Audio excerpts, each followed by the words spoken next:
Yes, Priya. This is your last day, you see. Yeah. So go ahead.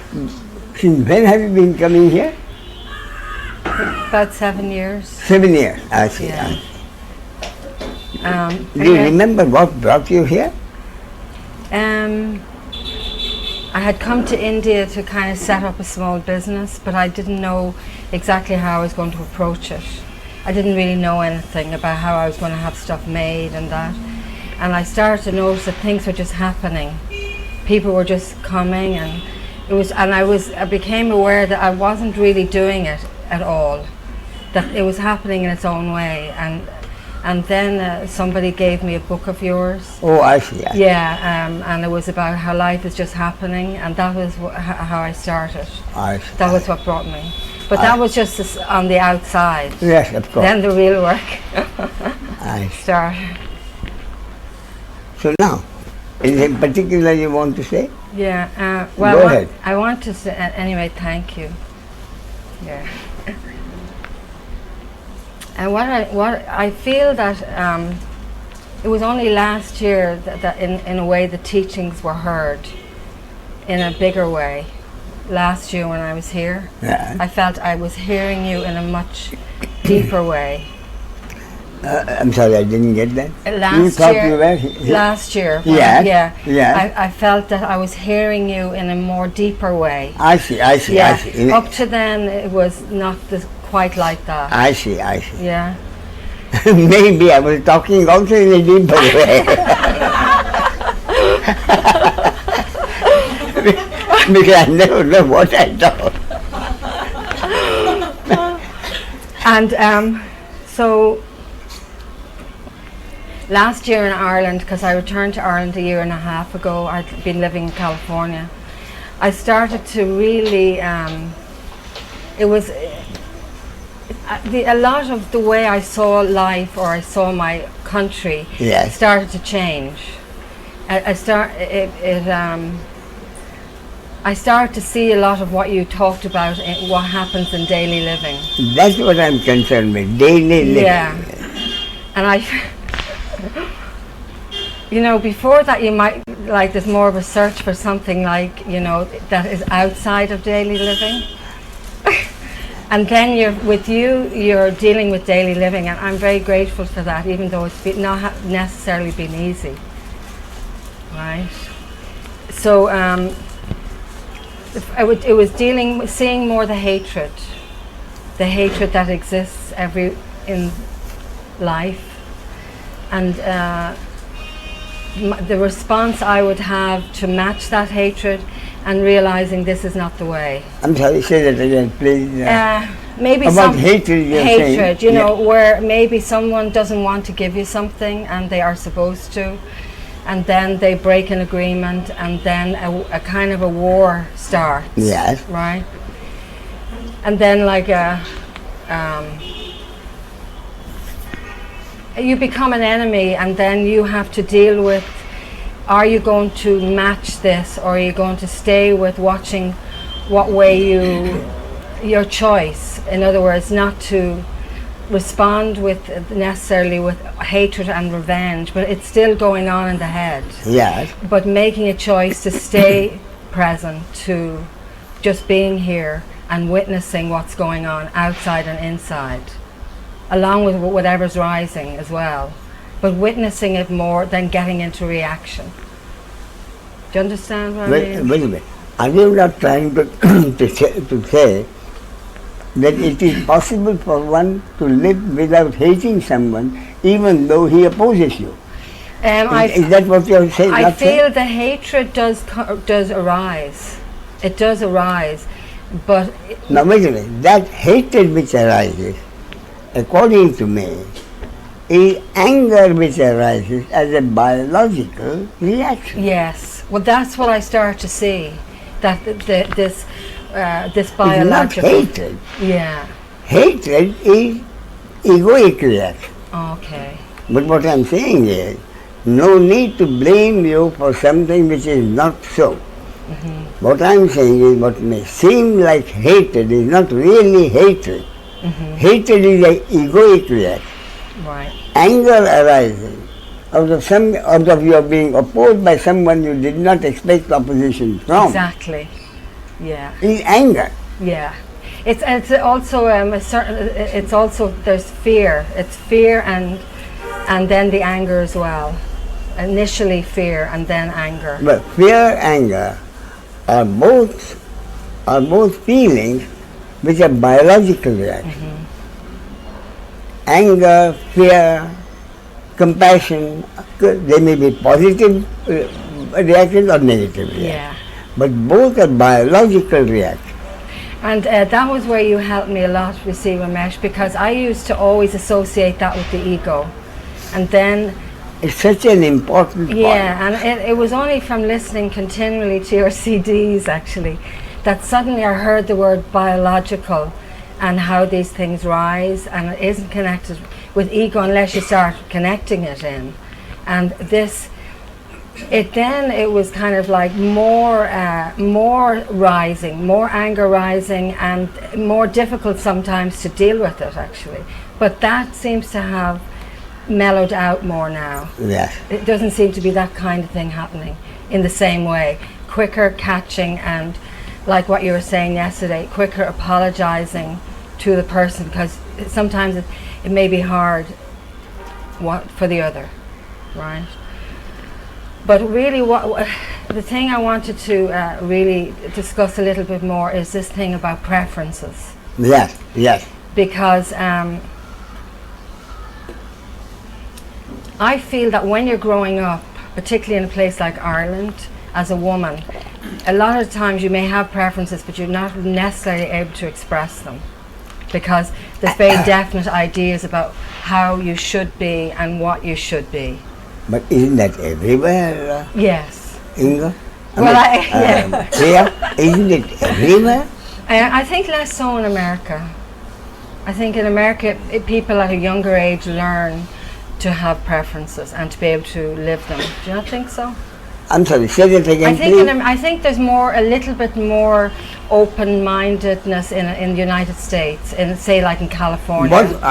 What is the position in Ireland you just said? I just feel at the time when I was growing up, it was very fixed, like in India. Yeah, Fixed. I see. So even if you did have preferences, you wouldn't be able to necessarily express them. If you did, it wouldn't be okay. What you mean is, a girl was not expected to express her preferences. Is that what you're saying? Yes. As freely as a young man would. Yes. Exactly. I see. So I've been thinking a little bit about this, because I never really looked so much at preferences before till you started talking about them. And then I realized as you're working more with awareness, and your life starts opening up more, and you start moving and observing conditioning and moving a little bit with new conditioning, then there's kind of like you're able to, I talk about myself, I make different choices about like this is better for me than that, even though there would be opposition maybe from the society or from the family or whatever, right? But I feel lately, or in the last number of years, being able to just choose to be quiet, because a lot of times I like just being with the quiet, has been the hardest challenge of all, because you're still having to deal with daily living and people who expect a certain amount of communication. And I only realized that, I didn't know this, that people may take offense if you don't honor them and say good morning and how are you and that. And there's been a period when I just wanted to be alone and walk and just be with myself and not get into any of that. And I just wanted to talk to you a little bit, if you could give me... Go ahead. So Go anyway, ahead, Priya. somebody said to Go me, ahead. it's better if you just say hello to people and good morning, even if nothing is wanting to be said, in order to keep more harmony with with your people who may not think there's anything great about things. Look, someone says hello to you. Someone says hello to you. Would you not respond? Yes. Then what makes the other thing you should say hello first? I know. Why should you be expected to say hello first? I know, and this is, you know, I kind of feel... So my point here is, it's something which happens. Who says hello first and whether they will respond? In 99 out of 100 cases, I cannot imagine anyone not responding to someone saying hello or good morning. Where's the problem? I kind of want to avoid, I have been wanting to avoid any conversation that comes after the good morning. Yes, but that depends on where you are. If you're passing by. No, this would be people I would know.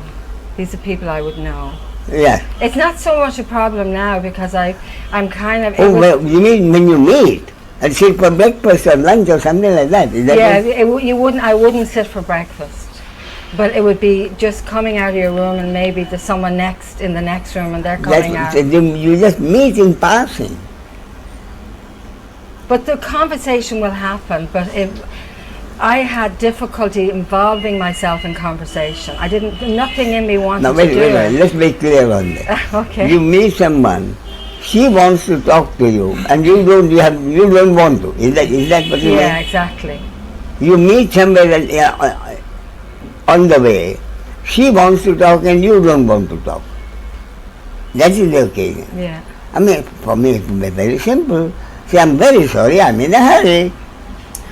I know, but you know something, Ramesh, because there's been so much kind of like, something to do with the conditioning, so much about being polite and not offending people and kind of, because that it has been very hard for me to be that ruthlessly selfish with myself. It has been very uncomfortable. Can you repeat that sentence? You find it difficult to be ruthless with someone? In that situation, because maybe this is not important to talk about, but it's been bothering you. It has been a challenge. Okay. It has been a challenge. So go ahead. Because I find that the longer I've spent around you, the more quiet the energy has become. And a lot of the time, for long periods in the day, there's no desire to connect with people, but just to be alone with myself and with nature or whatever. Yeah, I mean, you know, the pink book in that I mentioned, I find myself more and more not talking, which is not unnecessary, which is not necessary. Yeah, that's what, yeah. So, what you are saying is, more and more you feel like not talking unnecessary. There's nothing there that wants to talk. It's not because I don't care about people, it's nothing is there. No, but where is the problem, Priya? No, I was just saying that when we talk about preferences, yeah. I was just looking at, like, for me, the preference would is not to talk. Yeah. That's your preference. And it's not like it's nothing there that wants to talk. It's just so much enjoyment in being alone with what is quiet, and then I don't want to offend people by not engaging. It's more that, really. Yeah. That's been what I've been working a little bit when I was in Goa.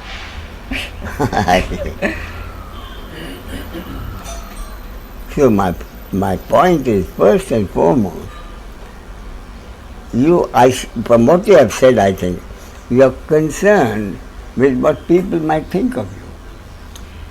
What kind of a woman is she? I said, I wanted to talk to her. She didn't want to talk to me. It's that, but it's also more because somebody said to me, we think that we take it personally. We take it personally, and it's not meant that way. No, then it's the other person's problem, not yours. You know, I understand that. If it's other person's problem, not yours. Yeah, I understand, but it is my problem because I can see it in their eyes, and I feel uncomfortable. Shall I give you an easy way to get out of it? Please. If you find somebody, give them a big smile. Yeah, that's what I'm learning. Is so I have give to them but that I could see from that smile, it doesn't come easily for Priya. No, maybe not on that occasion. But but I'm learning, Ramesh. And you know what you say about where your grandson was talking about, you know, when you want something to happen and you say it twice. I am learning about my biological natural responses, which, you know, in growing up, reacting, or I wanted how come I can't do what I wanted. I see that this is all steps and stages in this thing of moving into where you're at ease in your preferences. So therefore, that is a happening period. Yeah. You are not learning to do anything. It is a happening. All right. And the happening is based on your loosening up. Yeah. You're too concentrated. Mm-hmm. What will people think of me? How am I supposed to do this? Yeah. You know. That's the Irish condition. Tension. It's strong. Yeah. Tension. Yeah. And so what happens is when this understanding goes deeper, the tension becomes less, and you automatically, the relaxation of the tension makes you smile more. Yeah. Without Priya deciding to smile. Yeah, exactly, and that's really the process. That's what's been. It's been that. That is a natural process which happens. Okay. That is why again and again I keep saying, Priya, this understanding that I talk about is not an instrument which you are supposed to use in order to improve yourself. Yeah. Okay. That is the beauty of it. Mm-hmm. Just the understanding of it. The understanding works by itself. But there's still the the awareness of the involvement. I mean, that is still part of it too, right? But where is the involvement? Even now, what happens is there is no involvement. Okay. That is the point. Mm-hmm. What the understanding brings about is lack of involvement. Mm-hmm. That is the whole point. All right. Yeah. What the basis of the understanding, there is no need to get involved. There is no need to get involved. Mm-hmm. I get angry or he gets angry. But the understanding is neither really gets angry. Mm-hmm. Anger arises in a body-mind organism. So all that Priya has to do is to witness anger arising in a body-mind organism, which may be her or someone else's. Mm-hmm. No involvement. Why is there no involvement? Then Priya doesn't say, I was angry. Or Priya doesn't say, she was afraid. Or Priya doesn't say, I was angry. But she was so compassionate. So she is a compassionate. I was angry. Guilt and shame, as far as I am concerned, jealousy where the other is concerned. That is the involvement. Considering I got angry, but she was a compassionate person. In her case, compassion alone. Mm-hmm. In my case, anger alone. Mm-hmm. Comparing and judging is the problem, which is involvement. Yeah. But if you truly accept, both are biological reactions, over which the ego concern had no connection at all. No guilt as far as you are concerned, or pride, and no jealousy towards the other. We're not quite at that point yet, Ramesh. I'm sorry? I'm not quite at that point yet, because there is still condemning. There is still. I'm aware of it, but it does arise. You know, and I. But this is the point, to totally be able to accept that all feelings, and I read somewhere, technical, that they're supposed to be technically 6 feelings. But all 6 feelings, positive or negative, are biological reactions over which the ego has no control. Therefore, nobody gets angry, nobody gets afraid, nobody is compassionate, nobody gets disgusted. It arises when the eye sees something or the ear hears, when any sense comes in contact with the relevant object, there is a biological reaction. Yeah. Whether he is a sage or an ordinary person. Biological reaction arises over which the ego has no control. Yeah, and that I really genuinely do accept now. So as you as you accept that more and more, Yeah. you'll find, what do you find? Less and less mental stress. Yes. Less and less mental stress. Why? Because you as the ego don't get involved in biological reaction. You see, whether it's yours or the other, you see, all of them as biological reactions. Yeah. So you go about witnessing biological reactions as biological reactions. Therefore, you don't get involved, no guilt, and no hatred or jealousy about someone else. And less expectation that the person has to be friendly. Say that again? And less expectation that the person has to be friendly. No, the person does not have to be friendly. Yeah, that's what I accept more. I used to expect people to be more friendly. Now it's Yes, not but important. on the other hand, Yeah. no reason why you should not cultivate a smile on your face. Yeah. In any situation, I'm free to improve myself physically, mentally, temperamentally, financially. Yeah. So if I keep looking at, when you're passing by, you look at your face in the mirror. No smile. Why not? Give it a smile. Give yourself a smile. Yeah. Give yourself a smile. And what will happen? When you give yourself a smile, you'll find yourself relaxing. Even that giving yourself a smile in the mirror will mean relaxing. So in your case, I clearly see it's a matter of tension. Yeah. Tension because of conditioning, as you say. Yeah. Tension because of the Irish conditioning. You are supposed to behave in a particular way. Your expression has to be in a particular way. The way you stand is to be a particular way. The way you move has to be a particular way. Yeah. But I don't do it that way anymore. So it's kind of like I'm not really so much in the Irish collective anymore. So really. that means you're relaxing now. Yeah, yeah. Fine. Yeah. Let the process go on. Yeah, I'm much more relaxed. About this smile, I'm not joking. Huh? When you pass by a mirror, see what's on your face. Probably grim. Tell the reflection in the mirror, why are you so grim? Give her a smile. Give her a smile. I'm not joking. No, I think it's the smile is a really incredible thing.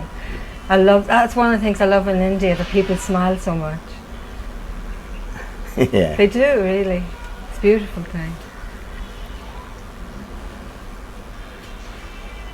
So, any other point? No, I'm just very grateful, Ramesh, really. And I feel much more connected to my heart. Ultimately, that is the point. Yeah. I feel more relaxed in my heart. Yeah. That is the beauty of the understanding is less physical strain, less mental stress. Ultimately, what is the ego looking for? Happiness, which is not pleasure. Where is the real difference between the happiness and the pleasure that I am talking about? Very basic point. Therefore, what I am saying is, previously I pursued enlightenment and I got frustration. For the last 20 years, for the last 30 years, I have pursued happiness and I have got enlightenment. For the last 7, that's my current, what I talk about. Previously, the whole point was, you are supposed to earn enlightenment. And enlightenment is always, it's not an easy thing. You have to put in a great deal of effort. You have to do this, you must do that. So somehow this means that you have supposed to do something. And on this basis, my point is, the basic dip that I talk about is average. See, the human being is seeking happiness. Why? Because happiness is the human being's birthright. Happiness is what you have when you are in deep sleep. Happiness is your birthright. Only point is we have to find out what is the happiness that I want. That is the point. And when you really go into it, the most important conclusion you come to, according to my concept. Here again, what I talk about, you don't get anywhere else because there hasn't been any deeper thinking. True. What has been the pursuit of enlightenment? All on the surface. Pursuit of enlightenment. I keep telling people, someone comes here for 35 years, uncontrollable sobbing. For 35 years I've been a spiritual seeker. I'm a man of strong will. Therefore I can tell you with my hand, I've never done anything I'm not supposed to do. I've never done anything I'm not supposed to do. And yet after 35 years I'm still not enlightened. Uncontrollable tears. So after you settle down, my simple question, why do you feel you're not enlightened? Why do you think you're not enlightened? Should be an answer, isn't it? I've been seeking $1 million, 35 years, I still haven't got even $200,000. You know what? Because you still don't have the $800,000. So why do you feel you're not enlightened? And I found, at least where the Indian seeker is concerned, this is the usual case. And therefore I found my first point is, what is enlightenment that I'm supposed to seek? More important, what will enlightenment do for me for the rest of my life that I didn't have before? And fundamentally what I'm making is, the happiness we are seeking is our natural state. I'm trying to convey, happiness is our natural state. In other words, for me to be happy, I don't need an object. For me to be happy, I don't need an object. Whereas pleasure is based on an object. You can't have pleasure except getting some object. Your pleasure depends on an object. Whereas the happiness I'm seeking does not depend on an object. Yeah. The most important difference. Therefore, the happiness I'm seeking is not to be found in objects, therefore not in the flow of life. Most important conclusion. Yeah. Therefore, my happiness depends not on what happens in life. Happens in life, pleasure or pain. But my attitude to life. And this is next, as I keep saying, my attitude to life means my attitude towards the other. So my happiness really depends on my attitude towards the other. Not that this has not been understood. This has been said so. Therefore, every religion tells you. That is quite correct. Therefore, in religion, what is everybody supposed, what is the basis of every religion? Universal brotherhood. Every universal brotherhood. And there never has been any universal brotherhood at any time in the world. Why is that? Every religion says your happiness depends on universal brotherhood. Why has universal brotherhood not happened? Because almost as human nature, the relationship between me and the other for thousands of years, for all time, has been based on rivalry. See, if the relationship with the other is based on rivalry, has been for thousands of years, how can there ever be universal brotherhood? Now, universal brotherhood again is a positive word. You must love everybody.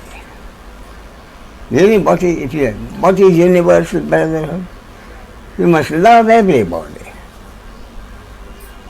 See what I mean? But I decided long time ago. My genes will prevent me from loving everybody. So I can't be forced to love everybody. There, again I'm telling you, I speak to you from personal experience. Only thing I have to tell you is that seeking personal experience, seeking happiness from me, I was by God's grace able to get it. That's why I'm telling you this. So, happiness means universal brotherhood. Universal brotherhood is, I was told, you must love everybody. And deep down I know I can't. Some people I can't love. Therefore I say, all right, what is universal brotherhood for me? So long as I don't hate anybody, I feel a universal brotherhood. See what I mean? Therefore, religion has made too much expectation on the individual. You must love everybody. I'm quite satisfied if I don't hate anybody. And I don't have to hate anybody if I know that the other is incapable of hurting me. If I am able to accept totally, I am not able to hurt anyone, the other is not capable of hurting me. Unless whoever is hurt was supposed to be hurt according to the destiny of the individual concerned, God's will, cosmic law. No one can hurt anybody. If I am able to accept that totally, I don't have to hate anybody. And again, why do I not have to hate anybody? Because I don't have to fear anybody. See? So my thinking is not even love everybody. In fact, I would be seriously suspicious of somebody who loves me so ostentatiously.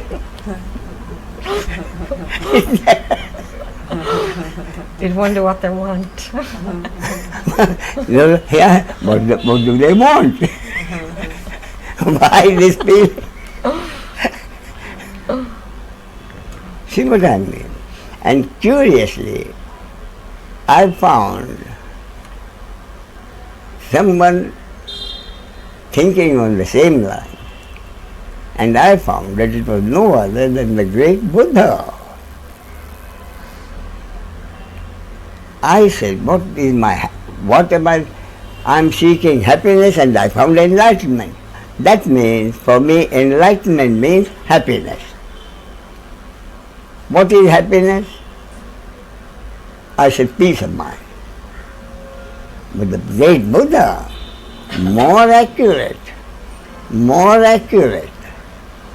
So, I found out what is happiness. Then I came to my own conclusion. Why do I not have the happiness now? Why do you think you are not enlightened? Why do I think I am now not happy? Because I carry a load of suffering. That is why I am not happy. What is the load of suffering I am carrying? A load of guilt and shame for my actions which were not considered good.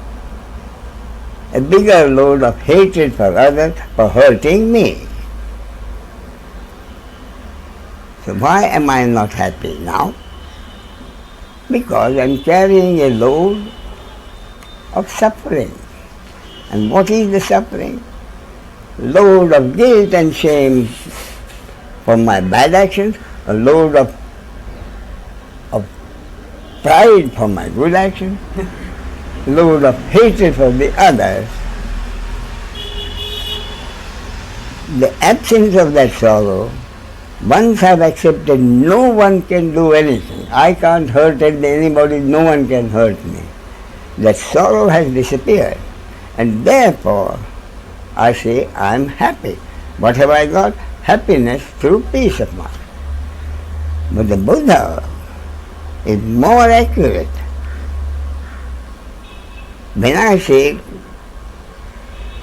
I pursued happiness and I got enlightenment, I still hold a sort of a carrot.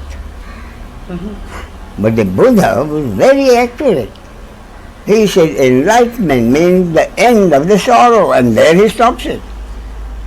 What I am saying, the end of the sorrow means happiness through peace of mind. But the Buddha stops there. He says enlightenment means the end of sorrow. See what I mean? Therefore, again, I don't have to be able to love everybody. I'm quite happy if I don't hate anybody. What a relief. Isn't that an enormous relief? Yes. It's much more real. So otherwise you proceed in that direction, and what happens? You have to love everybody. Love everybody means what? You have to hug everybody. But the very thought of hugging a leopard, I couldn't do it. Why could I not do it? My genes wouldn't permit me. I would love to embrace a leopard, but my genes wouldn't permit me. See what I mean? So ultimately the whole point is accepting one as one is, with the preferences in the body, mind, organism as they are, positive or negative, as something which is part of the body, mind, organism, over which no one has any control. Therefore, the whole point is non-doership. The whole understanding that I have is based on non-doership.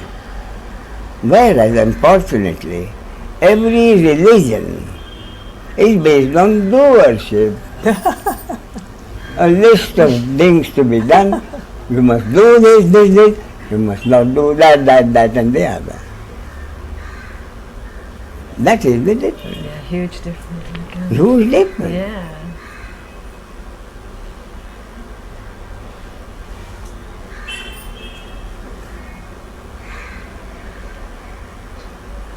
So, Priya, I'm glad to see a smile on your face.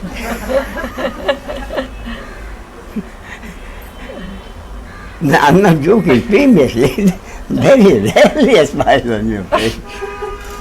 Now there again. I used to be so nervous sitting here with you. You know why?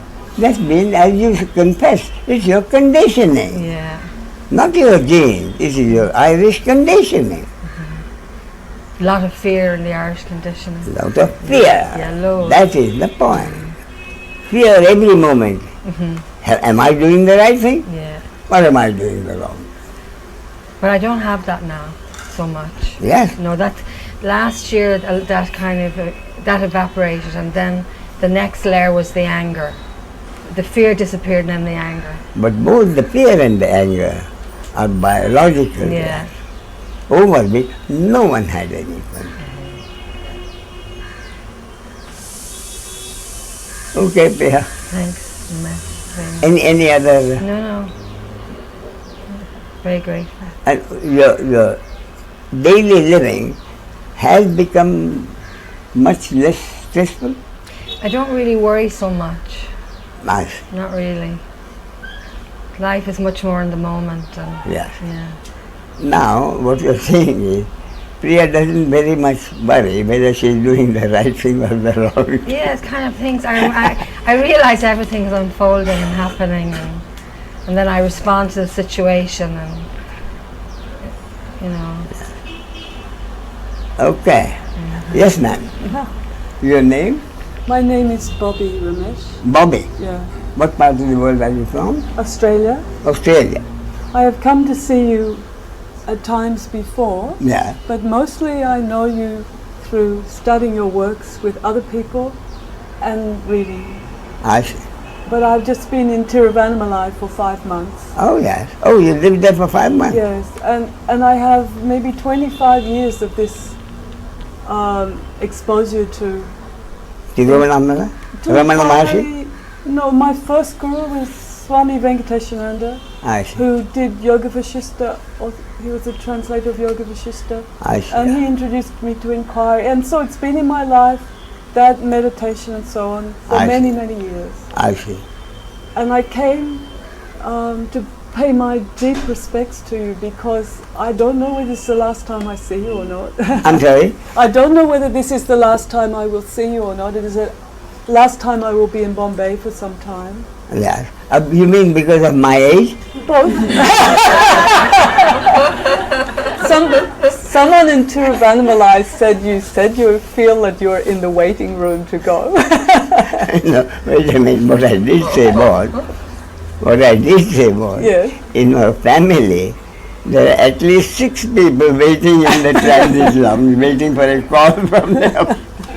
Well, I was talking to Murti this morning. I met him at the restaurant, and he said, "You've been saying it for 12 years, so relax." Even 12 years ago, I was 78. And you were saying that. At 78, I'll tell you, actually it happened. Really? At that time, there's some, not problem, but there's some indication about my heartbeat or whatever. I forget even that. So I was told to go to the Beach Candy Hospital and get on that stress machine. Treadmill. Yes, but stress machine they were. Treadmill, yeah. The treadmill. So before that, the hospital takes your signature. In case something happens, the hospital is not responsible. It's a printed form which I have to fill. You see. So that the age has to be filled in. So a young lady there, so she was filling it. This is name, this, and your age, I said 78. And she said, "Oh my God."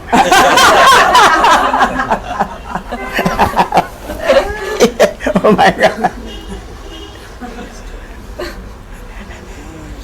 Yeah.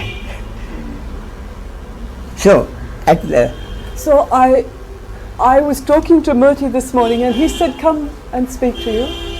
I was asking him, I said, I haven't been to India for 9 years. you have not been to me for 9 years. 9 years. Yes. And I said, I have read all your books up till that stage, and I know that you have been writing a lot since then. I said, what is the essence, if I was to buy one book, because I am leaving, Yeah. and luggage, and he said, the Happiness in Daily Living would be the essential book of this 9 years. And he said, I should speak to you about this. Now, you have just demonstrated your concerns in this interaction so perfectly. Yeah. You said your name was? Bobby, yeah. yes. Now, Bobby, tell me the most important. When did you get interested in this subject? When I was 27, Yeah. I had a huge crisis in my life in the field of health, relationship, immigration, finance, career, the whole lot, and I couldn't solve it, and I had to give up. Nice. And I said, how can, life is unreliable. Life is totally unreliable. Problems in life. Yeah, I can't, there's nothing I can depend on in life to happen. Yes. And so my thought then was I would like to be like a camel. It was a bad analogy, but you know, that can go a long time regardless of its environment. And after that, teachers came. You know, when I got to that point, suddenly help came. How did help come? Well, first I came home to Australia. I was in America, and first I had to get physical help because I was like this. I was supposed to have cancer and all of this, so I had to look after my health. So help came in de-stressing. Then in de-stressing, I started to become interested in massage and looking after myself, and then came the interest in meditation and yoga, which is taking some responsibility for myself. So it was that progression. All that happened quite fast. And I had to do something major because I was supposed to have... Do you have to work for a living? Now I am supported, the last 25 years of my life, I'm supported by a charitable trust to be able to teach without charging. I see. Just minimal. Yes, I see. So my life is... But before that... Before that I was an architect, a landscape architect. Oh, I see. Yeah, but very stressful. Yes. Very stressful. Yes. And so because I had a crisis, I had to examine every facet of my life. Yes.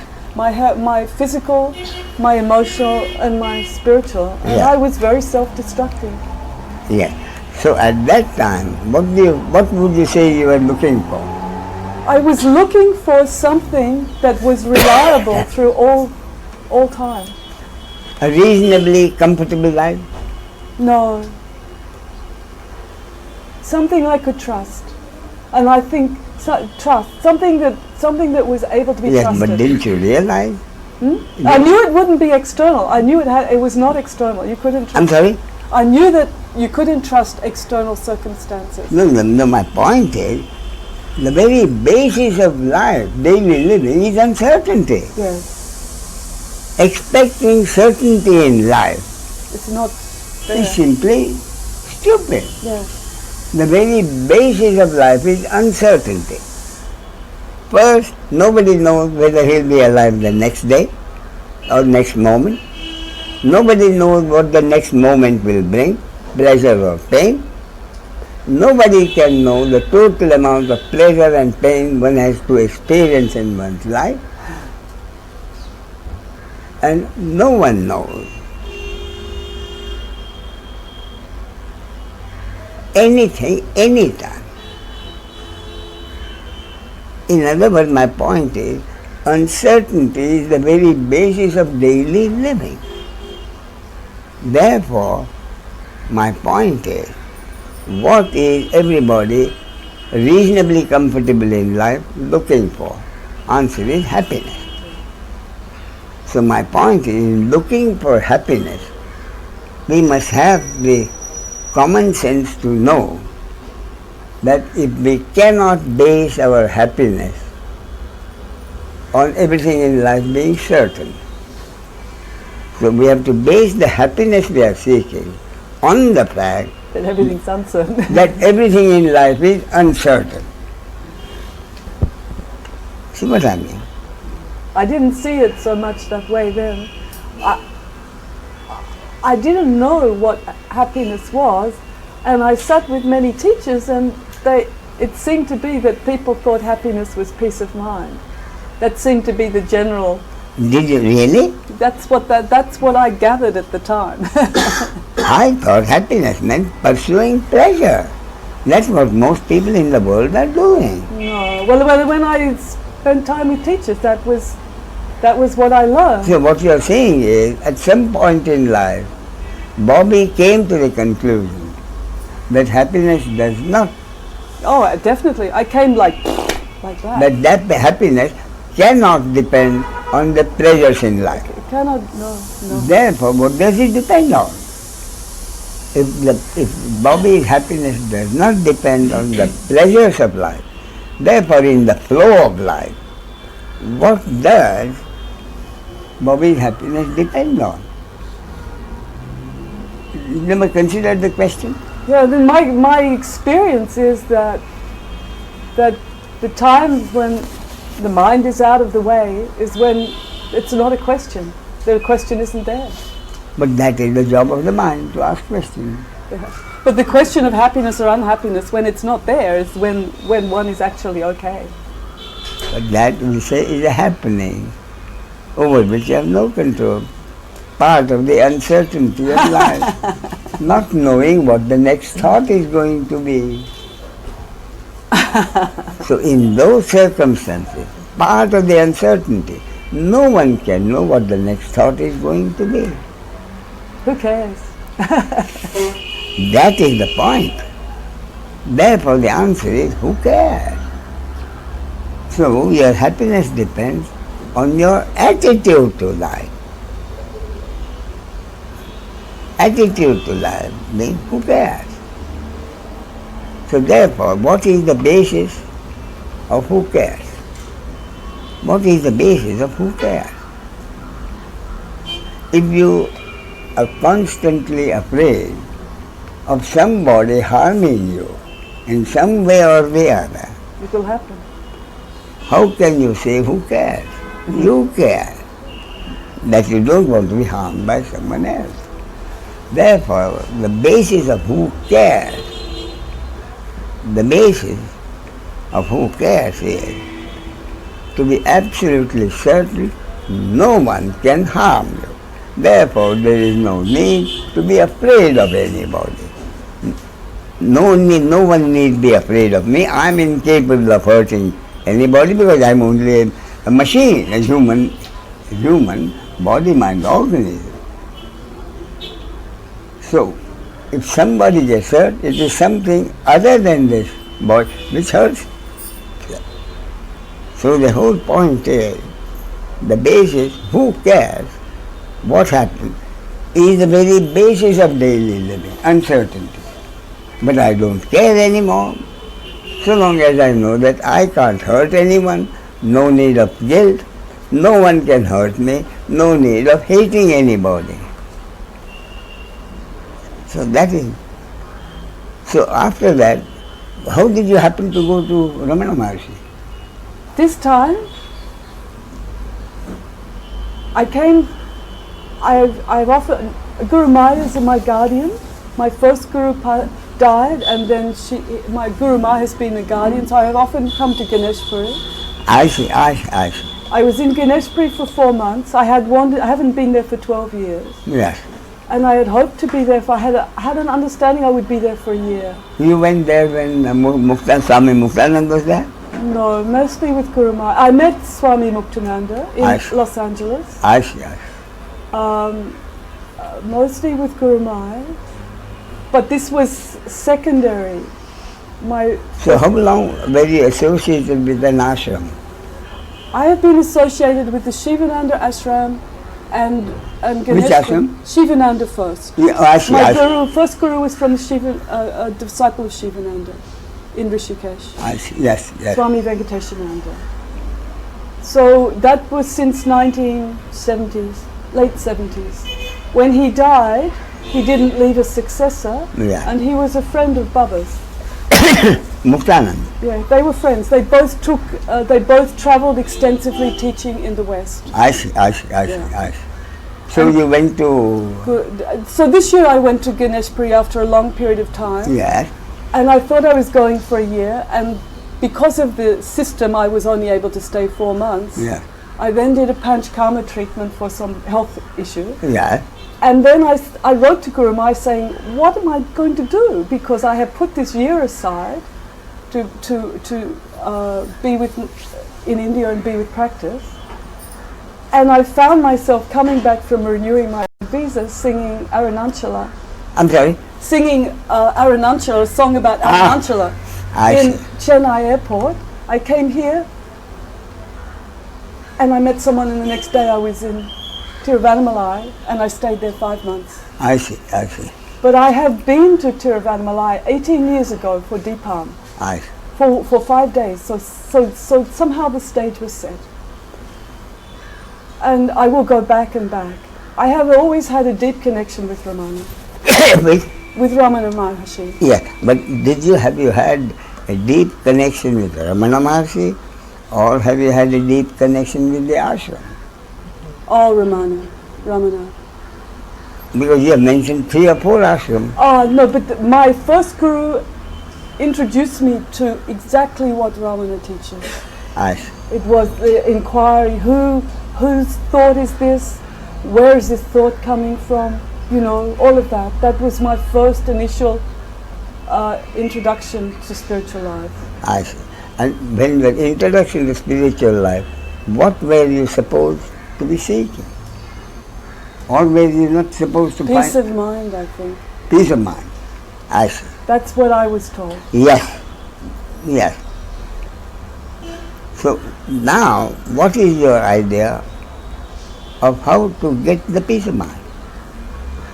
What is your idea now? What is your understanding now about how to get the peace of mind? Have you got peace of mind now?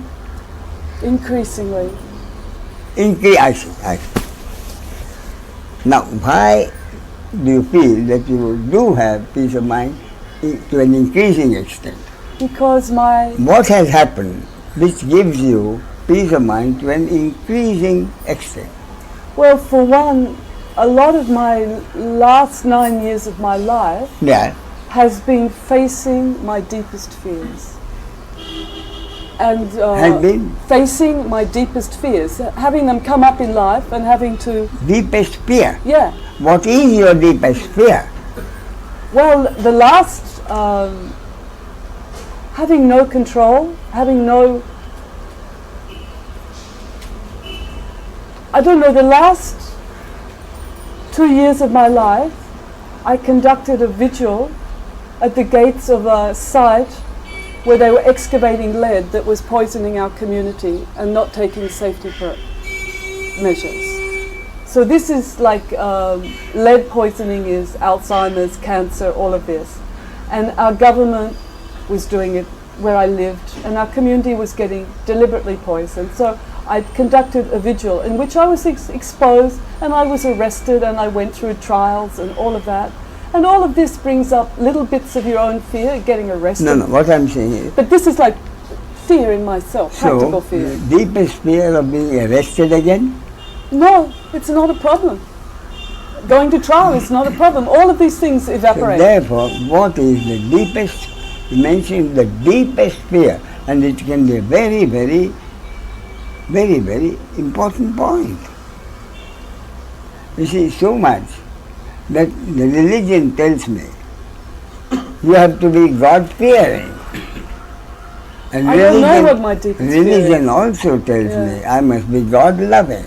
Yeah. And my problem always has been, how can I love something or someone whom I'm supposed to fear? Therefore, I came to my conclusion, I don't have to fear God. The fear is not... Now wait a minute, why do I not have to fear God? Why does Bobby not have to fear God? Why? I'm telling you, I don't have to fear God, Bobby doesn't have to fear God. Why does Bobby not have to fear God? Would you believe that? Of course I do. You believe that Bobby does not have to fear God? Why? I can only say that the most importantly operable word in my life is tenderness, and that's why I don't have to fear God. Tenderness. Yes, it's something. There is some understanding that this is an infinitely tender place. I see. Do you know why I know that I don't have to fear God? For a much stronger reason.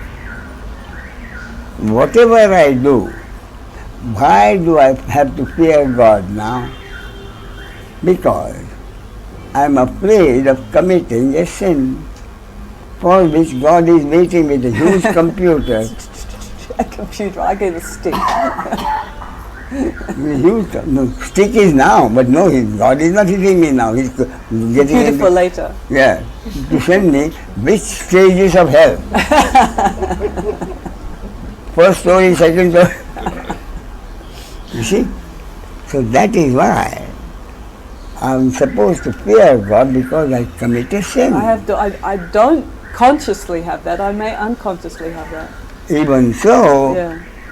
if you unconsciously commit a crime, the society will punish you. You see? So consciously or unconsciously. Yeah. The point is, I used to be afraid of God because I used to be afraid of committing a sin. And Now, consequences. I'm sorry? Consequences, yes. And now I'm absolutely certain that I'm incapable of committing a sin. And doesn't that make you feel I'm tender? incapable of committing a sin. Yeah. Why do you suppose I'm convinced that I'm incapable of committing a sin, Bobby? And Because therefore I don't fear God. I feared God only because I was afraid of committing a sin and being punished by God. Now I know that I cannot commit a sin. And what is more, I know that Bobby cannot commit a sin either. Why? Because my total acceptance is that whatever is happening according to God's will, cosmic law. Whichever way a happening affects someone for better or worse is again according to God's will, cosmic law, through which body-mind instruments, through which individual human being, the happening happens, is again according to God's will, cosmic law. The human being is incapable of doing anything. That is my firm concept of what I subsequently called enlightenment. See what I mean? And the result of the enlightenment is, since I am not the doer, I don't have to carry any load of guilt and shame for any action.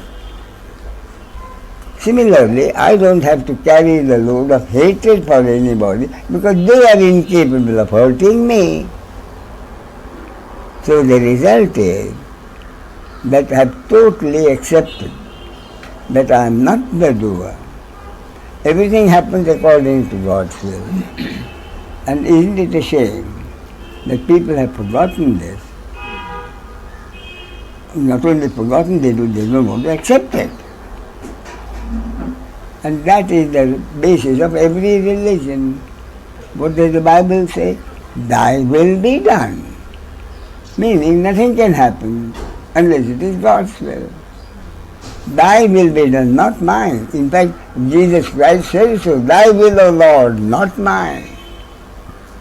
But the next step is be still and know that I am God. Sorry? The next stage of that is be still and know that I am God. Yeah, but we don't have to go to that stage. Because I am now worried about committing a sin. So now I find that if I am not able to do anything, then I ask myself, what is the basis of what I do? And the basis of whatever I've been doing for 20 years, whatever I've been doing all my life, is based only on two factors, my genes and my up-to-date conditioning. Both factors which God infused in this body-mind instrument. Therefore, whatever I do is strictly according to these two factors which God infused in these body-mind organisms. Therefore, it clearly means whatever I've been doing at any time, secret or otherwise, is precisely what God expected me to do. More accurately, I don't do anything, thy will be done. Therefore, whatever I thought was my action was never my action. It was God's action through this human instrument. Similarly, I cannot commit a sin. I don't have to fear God. Bobby cannot commit a sin. Bobby need not fear God. The psychopath and the murderer cannot commit a sin. They don't have to fear God.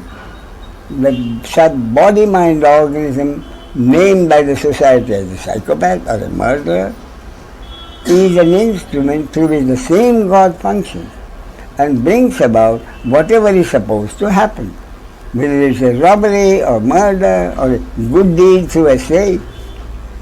In other words, no human being is capable of doing anything. It is God functioning through every human being, bringing about whatever is supposed to happen. So nobody can earn a merit, nobody can commit a sin. Therefore, I don't have to fear God, and not fearing God, I saw no reason why I shouldn't love God as my creator. Therefore, love God, be God-loving I accept, but not God-fearing.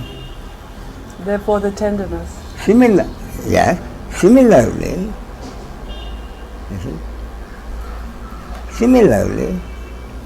love everybody? No. I'm quite happy not hating anybody. I like this. I like it. Such a question. So my whole point is, what is everybody look? I entirely agree with you. Happiness through peace of mind. And the happiness through peace of mind results only when the suffering ends. We want happiness through peace of mind. But the basis what I'm saying is, whatever we are peace of mind, why are we searching for peace of mind? Because that is our natural state. What is our state in deep sleep?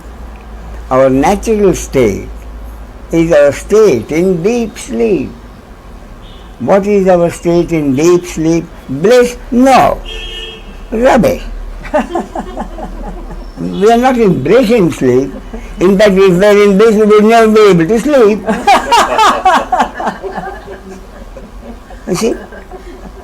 So, what we are looking for as happiness is our natural state. Natural state is our state in deep sleep, which is peace of mind. So, we are looking for happiness. What is the happiness we are seeking? Our natural state. And if our natural state had been a headache, no one would have tried to get rid of a headache. That is our natural state. So the happiness one is seeking is our natural state. That is why we are seeking happiness through peace. That's our natural state. So whatever we are seeking is our natural state. If it's our natural state, why is it not in our genes? It is our natural state, which is what happens in deep sleep. And what happens in deep sleep? Bobby Not there. and Priya and Ramesh Not there. are not there as the doers of their actions. That is the point. The doing, the whole point is doing. Which is why the basis of every religion, thy will be done. Doing. But would you accept that you are not supposed to do anything? Not to be. How can you expect Still. it? Why? Because the very basis of daily living Doing. is in any Action. given situation. What is 3,000 years ago the caveman, or us now, or another time in future? What is the basis of daily living? To deal with a given situation. And what is dealing with a given situation? To decide in that situation, what do I want? And doing whatever I want to get what I want. Fact number one, every human being has from the beginning of time had the total free will to do whatever he wanted in any given situation, to get whatever he wanted. Fact of life, otherwise daily living wouldn't have happened. Fact number two, every human being, irrespective of whether he is normal or abnormal, whether it is Bobby, Priya or Ramesh, or a psychopath or a criminal, he has the total free will to do whatever he wants. Selfish or unselfish, moral or immoral, legal or illegal. But having done whatever one wanted to, fact number two of life, nobody had any control over the result of one's action. See what I mean? Fact number one, I have total free will. Fact number two, I have no control over the result of my action. Basic facts. And would you believe it? Have you ever read or gone to listen to a talk on the Bhagavad Gita? I know it well. What is the basis of the Bhagavad Gita? Well, Bhagavad Gita says so many things Yes. for so many people. But what is the basis of the Bhagavad Gita? This is the basis of the Bhagavad Gita. What did Lord Krishna tell Arjuna? You have the right of action. You are born a warrior, gene, your conditioning, you're trained to be a warrior, therefore be a warrior. your genes and condition will make you fight, even if you decide not to fight. Therefore fight. But whom you fight and whether you will win or lose has never ever been in your control.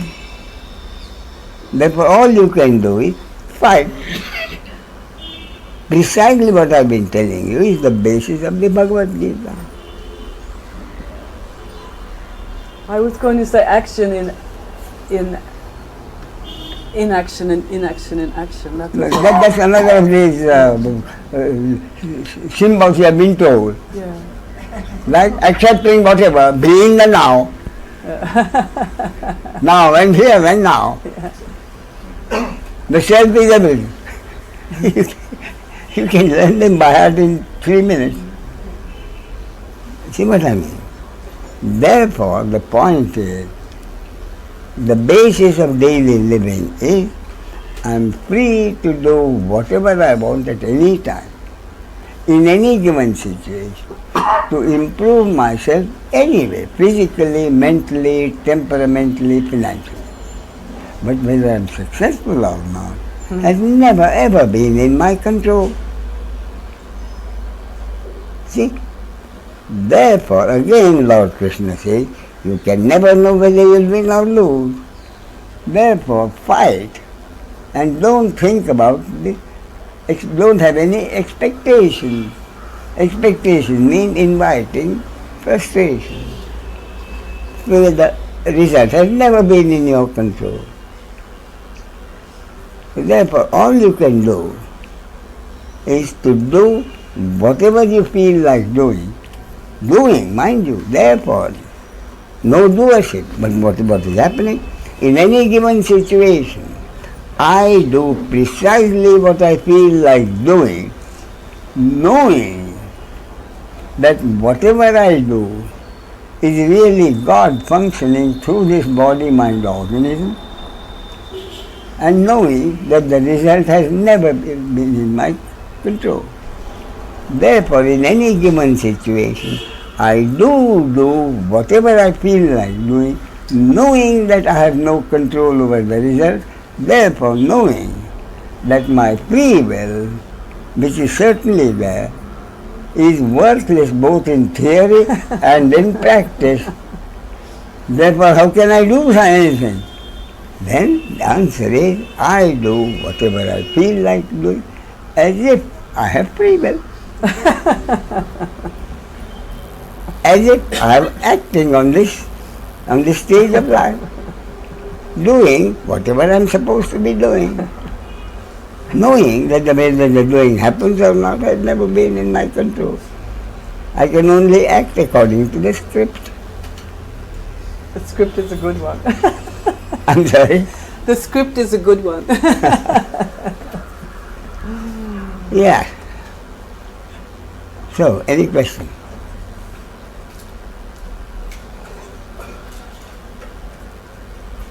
Yeah, Murthy.